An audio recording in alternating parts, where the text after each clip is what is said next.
Welcome friends.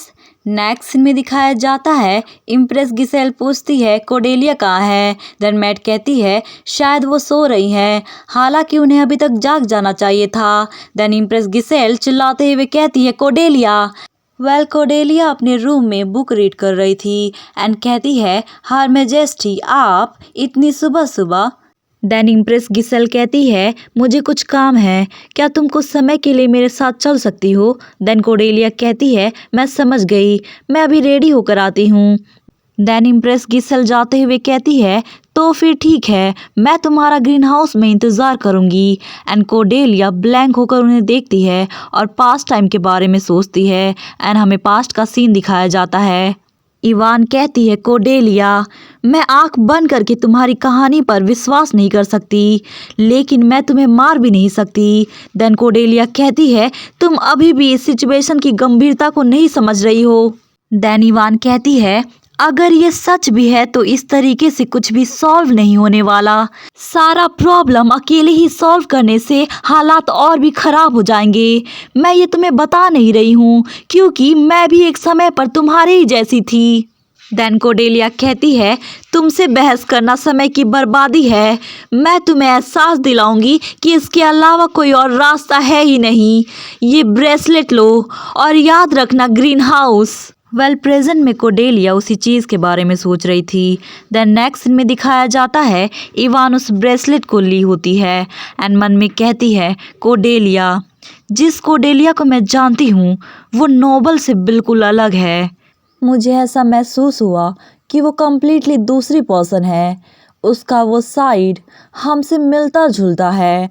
क्या ये original novel का कोई छिपा हुआ हिस्सा है या फिर फ्यूचर चेंज हो गया है, क्योंकि मैंने जो डिसीज़न लिया उसके कारण यदि मैं इवान की बॉडी को पोजेस नहीं की होती तो स्टोरी में कोई परिवर्तन नहीं होता और ना ही कोडेलिया इस तरह से बदल जाती।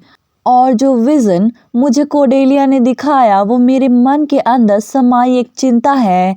मैंने बहुत कोशिश किया कि मैं उसे इग्नोर करूं, लेकिन इवान की लाइफ चुराने का गिल्ट कभी ख़त्म नहीं हुआ।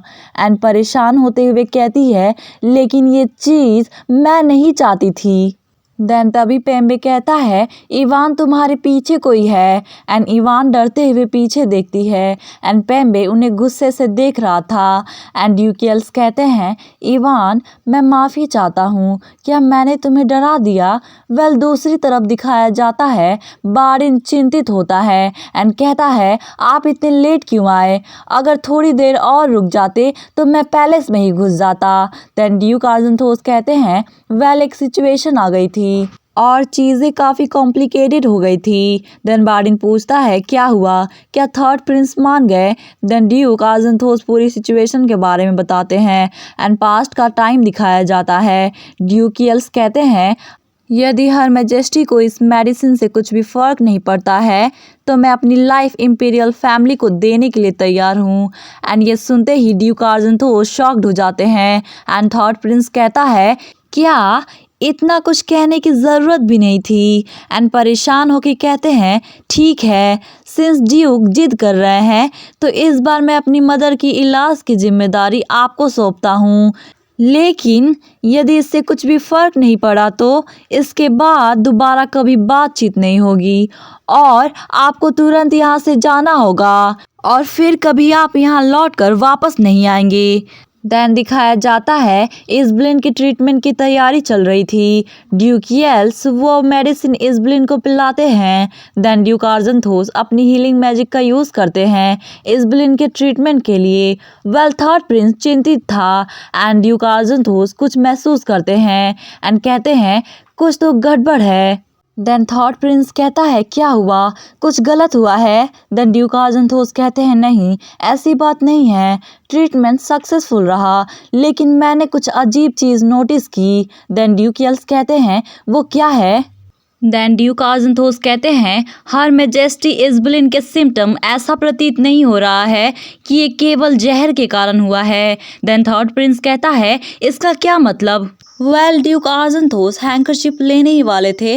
देन तभी ड्यूकियल्स अपने फ्यूचर फादर इन लॉ की स्वेटिंग क्लीन करते हैं एंड पूछते हैं इसका मतलब क्या है ड्यूक। देन तभी ड्यूक आर्जेंथोस कहते हैं ट्रीटमेंट के लिए मैजिक का यूज़ करते समय मैंने एक अजीब एनर्जी महसूस की, एक बुरी ताकत मुझे इसका इलाज करने से रोक रही थी। देन थॉट प्रिंस कहता है क्या एक बुरी ताकत, इसका मतलब क्या है। देन ड्यूक आर्जेंथोस कहते हैं मैं पूरी तरीके से श्योर नहीं हूँ लेकिन मुझे कुछ चीज़ें जानी पहचानी लग रही है, ये एक ब्लैक मैजिशियन का अभिशाप है। देन थॉट प्रिंस शॉक्ड होते हुए कहता है कौन ऐसा करने की हिम्मत करेगा। देन ड्यूकियल्स कहते हैं इंपीरियल फैमिली में ब्लैक मैजिशियन, क्या आपको आइडिया है कि ये कौन हो सकता है। देन थॉट प्रिंस कहते हैं मुझे कोई आइडिया नहीं है लेकिन मेरी मदर ने जो जहर खाया वो इम्प्रेस द्वारा दी गई मेडिसिन की वजह से था। देन ड्यूकियल्स कहते हैं तो ऐसी बात है, मैं इस मैटर पर इन्वेस्टिगेट करूँगा। मेरा अनुमान है कि पैलेस के अंदर जरूर कोई ब्लैक मैजिशियन छुपा होगा। एंड फ्लिक्स कहता है मुझे विश्वास नहीं हो रहा है। देन तभी इज़बेलिन कहती है फ्लिक्स, एंड फ्लिक्स कहता है मदर क्या आप ठीक हैं, कहीं आपको दर्द तो नहीं हो रहा है। एंड इज़बेलिन कहती है मेरे प्यारे बच्चे। एंड ये सुनते ही थॉट प्रिंस शॉक्ड हो जाता है। एंड इज़बेलिन रोते हुए कहती है तुम्हारी मदर तुम्हें प्रोटेक्ट नहीं कर पाई, मुझे माफ़ कर दो। एंड ये कहते ही वो बेहोश हो जाती है। एंड थॉट प्रिंस चिल्लाता है मदर क्या हुआ आपको। एंड इज़बेलिन वापस अपनी आंखें खोलती है और कहती है फ्लिक्स, उनकी मेंटल कंडीशन फिर से ख़राब हो जाती है। एंड थॉट प्रिंस कहता है क्या वो ठीक नहीं हुई थी, अभी थोड़ी देर पहले ही तो वो ठीक से बातें कर रही थी। देन ड्यूक आर्जेंथोस कहते हैं मुझे लगता है बुरी एनर्जी इन्हें ठीक होने से रोक रही है, इसलिए कम्प्लीटली ठीक नहीं हुई है, लेकिन मुझे विश्वास है कि कुछ और प्रयासों में मैं उन्हें पूरी तरीके से ठीक कर दूंगा। देन थॉट प्रिंस कहता है क्या सच में। देन ड्यूकियल्स कहते हैं हाँ बिल्कुल, ये इस एम्पायर के ग्रेटेस्ट मैजिशियन है। मन को स्वस्थ करते हुए एक ब्लैक अभिशाप को दूर करना, यह ऐसा कार्य जो केवल इस एम्पायर के सबसे महान मैजिशियन ही कर सकता है। एंड ड्यूक आर्जेंथोस अपनी तारीफ सुनकर काफ़ी ज़्यादा खुश हो जाते हैं एंड कहते हैं हाँ बिल्कुल। एंड ड्यूकियल्स कहते हैं सिंस ड्यूक कैसर आर्जेंथोस हर मैजेस्टी को ट्रीट करना जारी रखेंगे तो मुझे उम्मीद है कि आप हमारे प्रस्ताव को स्वीकार करेंगे।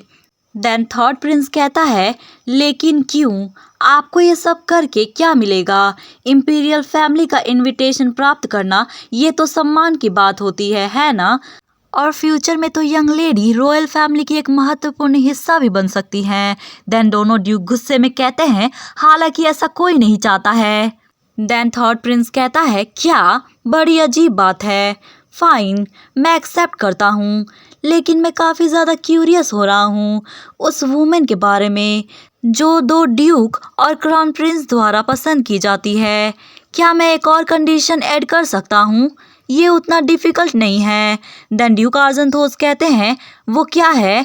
देन थॉट प्रिंस कहता है मैं लेडी इवान से पर्सनली मिलना चाहता हूँ। वेल प्रेजेंट में बार्डिन कहता है क्या, पर क्यों, मुझे तो नहीं लगता है कि थॉट प्रिंस के पास इवान से मिलने का कोई विशेष कारण होगा। देन पास्ट का टाइम दिखाया जाता है। थॉट प्रिंस कहता है आप तो जानते हैं इंपीरियल पैलेस में मेरा क्या पोजीशन है, अगर मैं लेडी के लिए आगे बढ़ूंगा तो मैं क्राउन प्रिंस और इम्प्रेस दोनों से ही अपना संबंध खराब कर बैठूंगा, तब मेरा लाइफ हवा में जलती मोमबत्ती की तरह हो जाएगा और मेरा शांतिपूर्ण दिन खत्म हो जाएंगे। क्या मुझे कम से कम ये पता नहीं होना चाहिए कि वो लेडी किस प्रकार की पर्सन है। देन प्रेजेंट का टाइम दिखाया जाता है। ड्यूक आर्जेंथोस कहते हैं वेल थॉट प्रिंस ने मुझे ये कहा। देन बार्डिन कहता है वो सब तो ठीक है, लेकिन क्या अब हमें इवान को उसके खुफिया ठिकाने पर ले जाना होगा। देन ड्यूक कहते हैं नहीं, वो खुद उससे मिलने आएगा। देन बार्डिन कहता है अच्छा तो वो उससे मिलने आएगा और जो पैलेस के गार्ड हैं उसे आराम से बाहर जाने देंगे। देन ड्यूक आर्जेंथोस कहते हैं his highness the third prince इतना भी ज़्यादा इनोसेंट नहीं है जितना हम समझते हैं। देन बार्डिन कहता है अच्छा तो फिर वो कहाँ मिलना चाहते हैं। देन ड्यूक कहते हैं क्राउन प्रिंस का बर्थडे ईव सेलिब्रेशन जो आज रात से आयोजित होने जा रहा है और थर्ड प्रिंस चुपके से बाहर आएगा और हाँ तुम्हें ये सब इवान को नहीं बताना है, ये सीक्रेट है। एंड बारिन कहता है क्या आप कैसे ये सब इवान से छिपा सकते हैं। देन ड्यूक कहते हैं वेल उसने कहा कि वो इवान के स्वाभाविक रूप को देखना चाहता है। देन बारिन कहता है क्या क्या ड्यूक येल्स को इसके बारे में पता है। अगर थर्ड प्रिंस ऐसा करता तो ज़रूर ड्यूक येल्स उसे मना कर देते। देन ड्यूक आर्जेंथोस बताते हैं हाँ वो थोड़ा नाखुश लग रहे थे लेकिन मैंने परमिशन दे दी थी इसलिए उन्होंने इस मैटर को जाने दिया।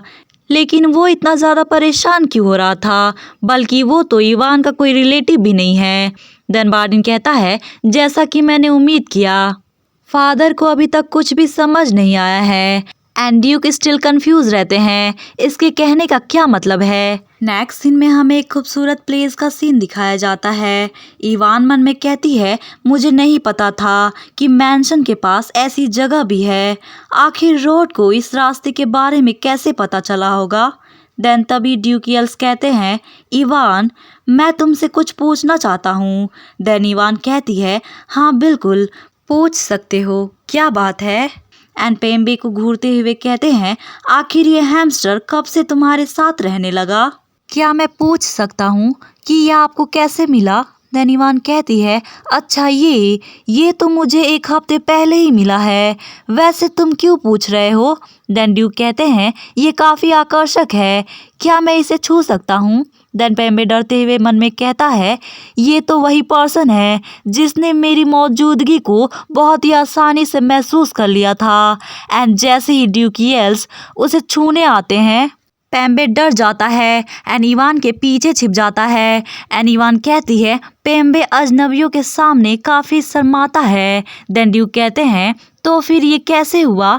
देन इवान उस फटे हुए कपड़े को देखती है एंड उससे कुछ याद आता है, ये तो उस समय हुआ था। देन कहती है ये तो हमारे छोटे से पेम्बे के अभी दांत निकल रहे हैं, तो हाल ही में ये मेरे कपड़े इसी तरह से चबा रहा है। एंड पेम्बे शॉक्ड होते हुए कहता है क्या, एंड रोते हुए कहता है अब इस पेम्बे को हैमस्टर की तरह कपड़े चबाने होंगे। एंड इवान कहती है देखो ये कितना क्यूट है ना। एंड मन में कहती है शुक्र है रोड को पेम्बे की बातें सुनाई नहीं दे रही है।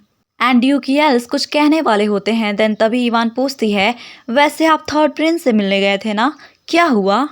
देन ड्यूक येल्स कहते हैं मुझे भी तुम्हें इसके बारे में बताना चाहिए, फॉर्चुनेटली थर्ड प्रिंस ने हमारा रिक्वेस्ट एक्सेप्ट कर लिया। देन इवान खुश होकर कहती है क्या सच में, इसका मतलब है कि। देन तभी ड्यूक येल्स अपने हाथ बढ़ाते हुए कहते हैं हाँ इसका मतलब है कि इवान को हिज हाइनेस के साथ बैंक्वेट को अटेंड नहीं करना पड़ेगा। एंड इवान मन में कहती है इसका मतलब है कि हम दोनों एक साथ जाएंगे।